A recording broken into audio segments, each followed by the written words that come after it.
Ayaw isipa nga ako mianhi sa pagguba sa balaod o mga propeta. Mianhi ko dili sa pagguba apan sa pagtuman. Ako mihatag kaninyo sa balaod ug mga sugo sa akong amahan. Aron kamo mutuo kanako, maghinulsul og muduol kanako, uban sa masulubong kasing-kasing ug mahinulsulong espiritu. Anaa kaninyo ang mga sugo ug ang balaod na tuman. Busa duol mo kanako ug maluwas. Kay gawas kon mohupot kamo sa akong mga sugo, dili gayud kamo makasulod sa gingharian sa langit. Giingon sa karaang panahon, nga sila nga mopatay mahimutang sa kakuyaw sa paghukom sa Dios.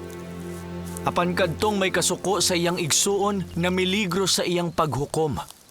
Busa kon moduol kamo kanako o magtinguha sa pagduol kanako, ug mahinumdum nga ang inyong igsuon, may kasuko kanimo, lakaw sa inyong igsuon, ug pakig-uli una sa inyong igsuon, ug duol kanako uban sa bug-os nga kasing-kasing. Ug dawaton ko kamo, gisulat nila sa karaang panahon nga dili ka manapaw.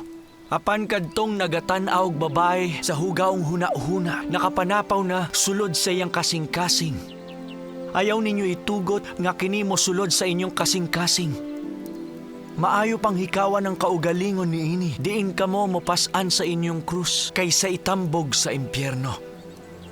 Ug nasulat usab nga kamo mohigugma sa inyong silingan, ug mudumot sa inyong kaaway. Apan moingon ko, higugmaa ang inyong kaaway. Panalangini silang nagtunglo kaninyo, buhatig maayo silang nagdumot kaninyo, ug iampo ang nagamong-among kaninyo, nga kamo mahimong mga anak sa amahan nga naa sa langit. Ang mga butang nga lakip sa karaang panahon nga ubos sa balaod kanako tanan natuman.